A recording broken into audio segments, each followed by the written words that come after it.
Welcome back dear students. Microsoft Word की 31वीं class में खुशामदीद। डियर स्टूडेंट्स, आज की इस क्लास के अंदर हम ऑफिस बटन का जायज़ा लेंगे। डियर स्टूडेंट्स, ये हमारी शॉर्ट कोर्स की आखिरी क्लास होगी। इसके बाद हम यहीं से एडवांस कोर्स का स्टार्ट करेंगे। यहाँ पर आखिर में जिस चीज़ को हमने देखना होता है, ये फाइल को सेव और प्रिंट करने से मुतल्लिक मालूमात होती हैं। यहाँ पर आपके पास ऑफिस बटन मौजूद होता है। अगर आप एक डॉक्यूमेंट को तैयार कर चुके हैं, लिख चुके हैं, अब आप इसको सेव करना चाहते हैं अपने कंप्यूटर के अंदर, या फिर आप इसको प्रिंट आउट करना चाहते हैं, इसको जो है वो हार्ड कॉपी की शक्ल में आपको ये पेज चाहिए, तो ऐसी सूरत हाल के अंदर आप जाएंगे ऑफिस बटन में। यहाँ पर सबसे पहले हम देखेंगे कि ऑफिस बटन के अंदर कौन कौन सी ऑप्शंस होती हैं। सबसे ऊपर जो है वो दूसरे सॉफ्टवेयर्स की तरह न्यू की ऑप्शन होती है। न्यू के ऊपर आप क्लिक करके यहाँ से जो है वो न्यू डॉक्यूमेंट ओपन कर सकते हैं, ब्लैंक डॉक्यूमेंट या न्यू ब्लॉग पोस्ट। इसकी तो ज़रूरत नहीं होती, आप ब्लैंक डॉक्यूमेंट को ओपन करके क्रिएट का बटन दबाते हैं तो एक न्यू डॉक्यूमेंट आपके पास ओपन हो जाता है न्यू की ऑप्शन की मदद से। मज़ीद यहाँ पर ओपन की ऑप्शन मौजूद होती है। अगर आपने माइक्रोसॉफ्ट वर्ड के अंदर कोई पहले से फाइल बना के कंप्यूटर के अंदर रखी हुई है, तो इस ओपन की कमांड की मदद से आप इसको जो है वो ओपन करवा सकते हैं और यहाँ ओपन कर सकते हैं। अदरवाइज़ किसी भी फाइल के ऊपर डबल क्लिक करने से भी वो फाइल ओपन हो जाती है। फिर यहाँ पर डियर स्टूडेंट्स दो ऑप्शंस होती हैं, सेव और सेव एज के नाम से। याद रहे कि पहली दफ़ा जब आप फाइल को सेव करते हैं या सेव एज करते हैं तो ये आपसे पूछता है कि आपने इसको जो है वो सेव एज या सेव पे आप क्लिक करते हैं, तब आपसे ये लोकेशन पूछता है कि आपने अपनी फाइल को कहाँ पर सेव करना है। आप एक नाम रख के लोकेशन दे के इसको सेव कर सकते हैं। लेकिन जब आप एक दफ़ा फाइल को सेव कर चुके हों, उसके बाद जो है वो आप दोबारा से कल परसों फाइल को ओपन करते हैं, दोबारा से कुछ काम करते हैं, तो आप जस्ट सेव का बटन दबाते हैं तो वो फाइल वहीं पर ओवरराइट हो जाती है। लेकिन जब कभी आपका इरादा बदल जाता है, आप कहते हैं जी मैंने डी ड्राइव में सेव की थी, अब मैं डेस्कटॉप पे सेव करना चाहता हूँ या इसकी एक और कॉपी बनाना चाहता हूँ, तो ऐसी सूरत हाल में आप सेव एज का बटन प्रेस करते हैं। सेव एज का बटन जितनी दफ़ा प्रेस किया जाएगा उतनी ही दफ़ा हमसे कंप्यूटर जो है वो लोकेशन पूछेगा कि आपने इसको कहाँ पर सेव करना है। तो सेव और सेव एज के दो बटन इसलिए यहाँ पर मौजूद होते हैं। फिर यहाँ पर मोस्ट इम्पोर्टेंट बटन होता है प्रिंट के नाम से। आप अगर प्रिंट वाले बटन के ऊपर माउस ले जाएं तो आप देखेंगे कि इसके सामने भी कुछ ऑप्शन जो है वो ओपन हो गई हैं, जिसमें प्रिंट की ऑप्शन है, क्विक प्रिंट की ऑप्शन है, फिर इसमें प्रिंट प्रीव्यू की ऑप्शन है।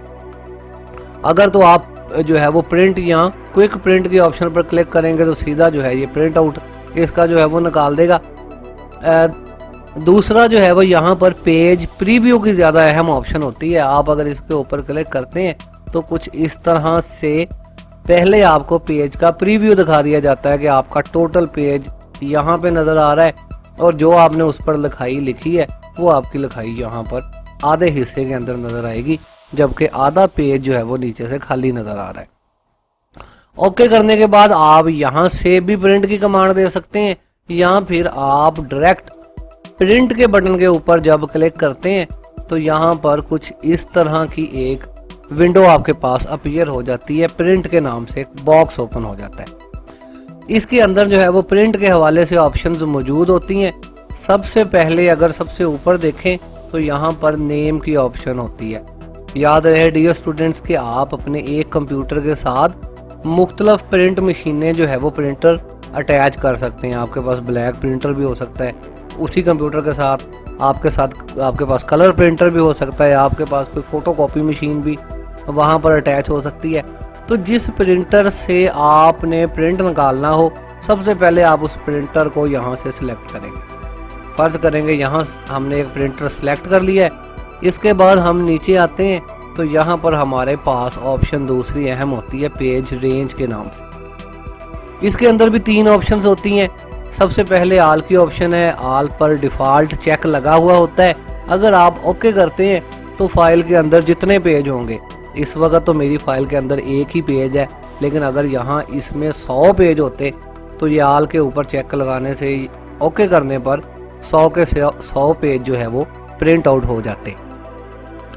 लेकिन अगर आप चाहते हैं कि जी 100 प्रिंट हैं लेकिन हमने सिर्फ उसी पेज का जो है वो प्रिंट आउट देना है जिसको हम देख रहे हैं, तो ऐसी सूरत हाल में आपके पास करंट पेज की ऑप्शन होती है।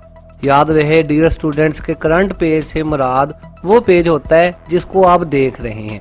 फर्ज करें आप 6 नंबर पेज को देख रहे हैं, तो यहाँ पर 6/100 लिखा हुआ है वगैरह वगैरह, तो आप जब करंट पेज के ऊपर क्लिक करके ओके करेंगे तो सिर्फ 6 नंबर पेज ही या वही पेज जिसको आप देख रहे हैं या जो आपको व्यू हो रहा है उसका प्रिंट आउट निकल के आपके सामने आ जाएगा। इसी तरह यहाँ पर तीसरी ऑप्शन होती है डियर स्टूडेंट्स पेजेस के नाम से। अगर आप इसके ऊपर क्लिक कर देते हैं तो यहाँ पर अब आपको अपने हाथ से लिखना पड़ता है कि आप कहाँ से लेकर कहाँ तक जो है वो पेजेस के जो है वो प्रिंट आउट लेना चाहते हैं। यहाँ पर नीचे एग्जाम्पल्स भी दी जाती हैं। एग्जाम्पल में टाइप दी गई है कि अगर आप एक लिखने के बाद जो है वो कॉमा डालते हैं, एक लिखते हैं कॉमा डालते के 3 लिखते हैं, कॉमा डाल के 5 लिखते हैं, तो इसका मतलब ये होगा कि आपका सिर्फ 1 नंबर पेज का प्रिंट निकलेगा, 3 नंबर का प्रिंट निकलेगा और 5 नंबर का प्रिंट निकलेगा। लेकिन अगर आप 5 के दरमियान में कॉमे की बजाय ये डॉट डालते हैं जो कि अंडरस्कोर के साथ जो है वो होता है, 5 और 12 लिखते हैं, तो इसका मतलब है कि 5 से लेकर 12 तक के जो है वो पेजेस हमें प्रिंट आउट चाहिए। तो इस तरह से आप कॉमे के साथ भी पेजेस की जो है वो लिस्ट बना सकते हैं और इस डॉट के साथ भी आप जो है वो पेजेस की लिस्ट बना सकते हैं। बिल्कुल इजी तरीका है, आसानी से जो है वो आप मैनेज करके जितने भी आपको पेजेस चाहिए हों आप उनके प्रिंट आउट निकाल सकते हैं। मजीद यहाँ पर डियर स्टूडेंट्स जो अहम एक और ऑप्शन होती है वो आपके पास यहाँ पर कॉपीज़ के नाम से होती है, नंबर ऑफ कॉपीज़। फ़र्ज़ करें कि मेरे पास ये एक पेज है जो मैंने इस वक्त लिखा है, हमें कोई कहता है कि ये इसी एक पेज की 100 कॉपीज़ दे दें, जैसे कि फ़ोटो कॉपी मशीन में अक्सर होता है। तो ऐसी सूरत हाल में जब हम ओके करते हैं तो एक ही कॉपी निकलेगी, यहाँ एक दर्ज है। लेकिन अगर हम यहाँ पर 100 लिख देते हैं तो अब ऐसी सूरत हाल में ओके करने पर इसी एक पेज की 100 कॉपीज़ बार बार यही पेज रिपीट होता जाएगा, तो 100 कॉपीज़ जो है वो इसकी निकलेंगी क्योंकि हमने यहाँ पर 100 जो है वो दर्ज किया हुआ है। इसी तरह जब हम किताबें वगैरह जो है वो प्रिंट आउट करते हैं तो यहाँ पर भी कमांड होती है कलेक्ट के नाम से। अगर इसके ऊपर लगाते हैं तो अगर हम एक बुक को जो है वो 5 दफ़ा निकाल रहे हैं तो ये क्या करेगा जी, पहले पूरी बुक को 1 दफ़ा निकालेगा, 1 number page, 2 number page, 3 number page, पूरी बुक कंप्लीट हो जाएगी।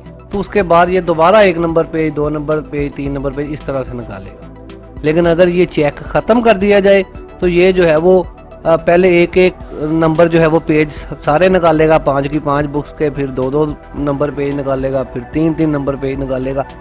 तो ये भी मुख्तलिफ मौक़ों पर इस तरह की सेटिंग्स भी जो है वो करने की जो है वो ज़रूरत पड़ सकती है। फिर यहाँ पर डियर स्टूडेंट्स अहम ऑप्शंस का जो है वो हम जिक्र कर रहे हैं। अगर मज़ीद आप इसकी सेटिंग्स करना चाहते हैं, यहाँ पर पेज पर शीट वगैरह इस तरह की भी चीज़ें होती हैं, लेकिन फिर इन चीज़ों को यहाँ से करने की बजाय हम चले जाते हैं प्रॉपर्टीज़ पर। यहाँ पर जो है वो मेरे पास फ़िलहाल इसकी मुकम्मल प्रॉपर्टीज़ दिखाई नहीं दे रही क्योंकि प्रिंटर इंस्टॉल नहीं है। लेकिन अगर इसमें प्रिंटर इंस्टॉल होता तो आपको प्रॉपर्टीज़ के अंदर काफ़ी ज़्यादा चीज़ें मिलती, जिसमें front side page, back front दोनों पेज की ऑप्शन, एक पेज के ऊपर आप जो है वो कितने जो है वो एक ही जो है वो सफ़े के ऊपर कितने जो है वो पेजेस लेना चाहते हैं वगैरह वगैरह, 2 स्लाइड्स वगैरह, इस तरह की ऑप्शन इसके अंदर होती हैं। अदरवाइज़ अगर आपने लैंडस्केप की फ़ाइल बनाई हुई है तो आप इसको यहाँ से भी आके लैंडस्केप करेंगे, या पोर्ट्रेट फाइल है तो फिर यहाँ से पोर्ट्रेट ही रहने देंगे।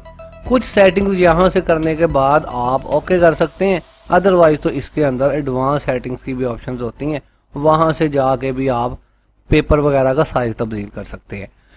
ये तमाम सेटिंग्स कर लेने के बाद डियर स्टूडेंट्स आपने जितने पेजेस वगैरह का प्रिंट देना हो जस्ट आप ओके करेंगे और उसके साथ ही कुछ प्रोसेस के बाद इस एक पेज का जो है वो प्रिंट आउट आपके पास जो है वो निकल आएगा, या जिस फाइल का आप प्रिंट लेना चाहते हैं उसका जो है वो प्रिंट आउट आपको जो है वो मिल जाएगा। तो यहाँ पर डियर स्टूडेंट्स ज़्यादा मेन जो करने वाले काम होते हैं वो हमारी सेव फाइल के अबाउट होते हैं और उसके बाद जो है वो प्रिंट आउट से मुताल्लिक होते हैं। बाकी कुछ एडवांस ऑप्शंस भी इसके अंदर होती हैं, जिस तरह से जो है वो प्रीपेयर की जो है वो ऑप्शंस हैं। यहाँ पर प्रॉपर्टीज़ हैं, अगर आप अपनी फ़ाइल की प्रॉपर्टीज़ वगैरह तय करना चाहते हैं तब आप इनके ऊपर क्लिक करेंगे तो यहाँ पर आप ऑथर का नाम दे सकते हैं, फाइल का टाइटल, सब्जेक्ट, कीवर्ड, कैटेगरी वगैरह वगैरह, इस तरह के ऑप्शंस इसमें जो है वो आप डाल सकते हैं फाइल के अंदर। इसी तरह सेंड की ऑप्शंस हैं, अगर आप फैक्स करना चाहते हैं, ईमेल करना चाहते हैं, पब्लिश करना चाहते हैं ऐसे ऑनलाइन किसी वेबसाइट पर, ब्लॉग पर, इस तरह की ऑप्शंस हैं। या फिर यहाँ पर क्लोज की ऑप्शन है। याद है डियर स्टूडेंट्स, क्लोज का बटन दबाने से पूरा सॉफ्टवेयर बंद नहीं होगा बल्कि सिर्फ ये फाइल बंद हो जाएगी। पूरा सॉफ्टवेयर बंद करने के लिए यहाँ पर हमारे पास बटन होता है एग्जिट वर्ड का, इसके ऊपर क्लिक करने से हमारा मुकम्मल जो है वो प्रोग्राम बंद हो जाएगा। फिर यहाँ पर इसी ऑफिस बटन के अंदर डियर स्टूडेंट्स ऑप्शन आपके पास होती है बटन वर्ड ऑप्शन के नाम से। अगर आप इसके ऊपर क्लिक कर देते हैं तब जो है वो आपके पास वर्ड ऑप्शन जो है वो एक ज़्यादा डिटेल के जो है वो डिटेल की सूरत में जो है वो बॉक्स के अंदर ओपन हो जाती हैं, जिसके अंदर जो है वो पॉपुलर ऑप्शंस मौजूद हैं, डिस्प्ले की ऑप्शन मौजूद है, प्रूफिंग की ऑप्शन जो है वो मौजूद है, सेव है, एडवांस है वगैरह वगैरह। इसके अंदर फिर काफ़ी सारी एडवांस ऑप्शंस मौजूद होती हैं, आप इनके अंदर से जाके भी इसकी सेटिंग्स वगैरह कर सकते हैं। जैसे कि पॉपुलर के अंदर ही देखें, अमूमन अगर हम देखें तो ये जो हमारा माइक्रोसॉफ्ट वर्ड है ये अमूमन नीले रंग के अंदर हल्का जो है वो स्काई ब्लू कलर के अंदर ये जो है होता है। लेकिन अगर आप इसका कलर तब्दील करना चाहते हैं, इसको सिल्वर या ब्लैक करना चाहते हैं तो फिर आप यहाँ पे जाके यहाँ आपको लिखा नज़र आ रहा है कलर स्कीम जो कि ब्लू है इस वक्त। अगर आप ब्लैक पे क्लिक करते हैं और ओके करते हैं तो अब आपको माइक्रोसॉफ्ट वर्ड की ये सारी एनवायरनमेंट जो है वो ब्लैक मोड के अंदर नज़र आ रही है, लेकिन है ये आपका माइक्रोसॉफ्ट वर्ड ही। इसी तरह यहाँ पे जाके आपके पास और भी ऑप्शंस होती हैं, जैसे कि स्क्रीन टिप्स माइक्रोसॉफ्ट वर्ड की हर ऑप्शन के अंदर अपीयर होती है। अगर आप इन्हें ख़त्म करना चाहते हैं तो वो भी कर सकते हैं। खैर ये हमारी जो है वो एडवांस ऑप्शंस हैं, इनको जब एडवांस कोर्स जो है वो हम और क्लासें बनाएंगे तो उसके अंदर इसको भी डिस्कस किया जाएगा। उम्मीद है कि तमाम की तमाम जो है वो मोटी मोटी चीज़ें जो है वो अब आपको समझ आ गई होंगी और आप जो है वो बआसानी माइक्रोसॉफ्ट वर्ड के ऊपर अपनी वर्किंग परफॉर्म कर सकते हैं। तकरीबन हमारी जो है वो माइक्रोसॉफ्ट वर्ड पर शॉर्ट कोर्स की ही 31 क्लासें जो है वो हो चुकी हैं। इसके बाद जब हम एडवांस कोर्स करेंगे तो उसके अंदर तकरीबन इतना ही काम और है जितना हम कर चुके हैं। लेकिन ये आई होप कि आपका ये जो शॉर्ट कोर्स है ये आपकी तमाम जो आपने दफ्तरों के अंदर वर्किंग वगैरह करनी होती है तमाम काम इसी के अंदर आ जाते हैं। आप बड़े सुकून से किसी भी अदारे के अंदर बैठ के जो है वो जॉब कर सकते हैं, अपनी वर्किंग जो है वो परफॉर्म कर सकते हैं। तो डियर स्टूडेंट्स, यहाँ तक के लिए हमारा जो है माइक्रोसॉफ्ट ऑफिस कोर्स जो है वो यहाँ तक के लिए था शॉर्ट कोर्स। अगर आपको ये कोर्स जो है वो अच्छा लगा हो तो आप जो है वो हमारे चैनल को सब्सक्राइब करें ताकि आने वाले दूसरे कोर्सेज़ के भी नोटिफिकेशन आपको मिलते रहें। तो फ़िलहाल के लिए मोहम्मद अजीम को इजाज़त दीजिए। अल्लाह हाफिज़। पाकिस्तान जिंदाबाद।